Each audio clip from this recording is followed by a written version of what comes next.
Good morning, my wonderful friends. Another beautiful day in Asha. And today's message is Know Thyself. And it's going to be the start of a series on prayer.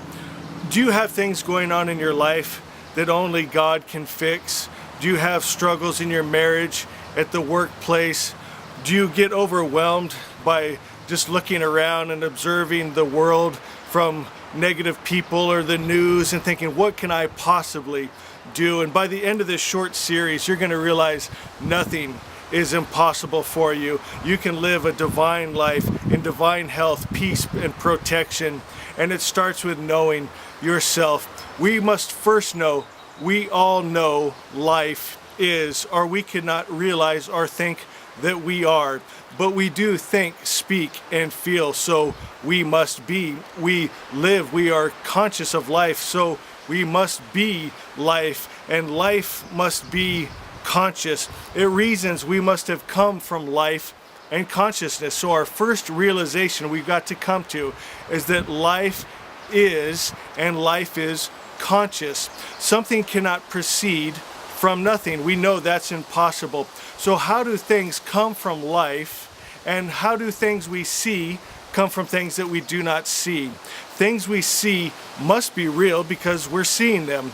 Now, you know what I teach about that things made out of the evil mind are lie and illusion, but to the person living in their self-made hell, it is very, very real. That's why when I was taken to heaven, Jesus told me to know the real above all real, which is a world of divine realities. We are living and experiencing different degrees of consciousness, so we must get behind the appearance and find out what caused it.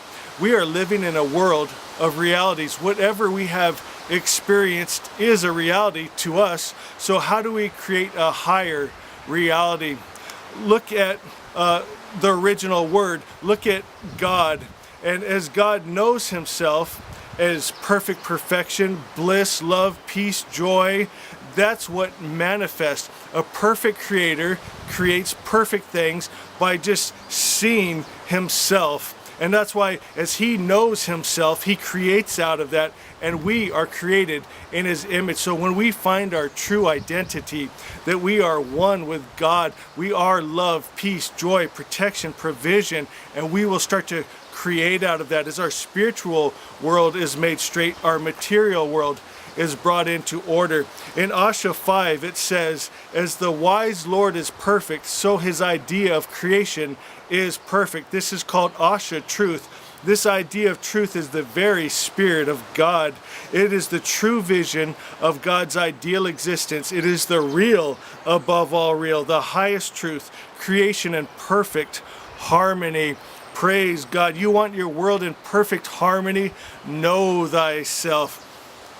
You are made in his image, and we create like he creates. The idea you hold, you create. So as far as your past unpleasant realities, they could have been avoided by a higher understanding of life, a higher understanding of self, a higher understanding of God and who you are. So when you know yourself, you step in to Asha. I love you guys. I'm proud of you. You might want to listen to this one again, and then we're going to continue with our series on prayer. Bless you.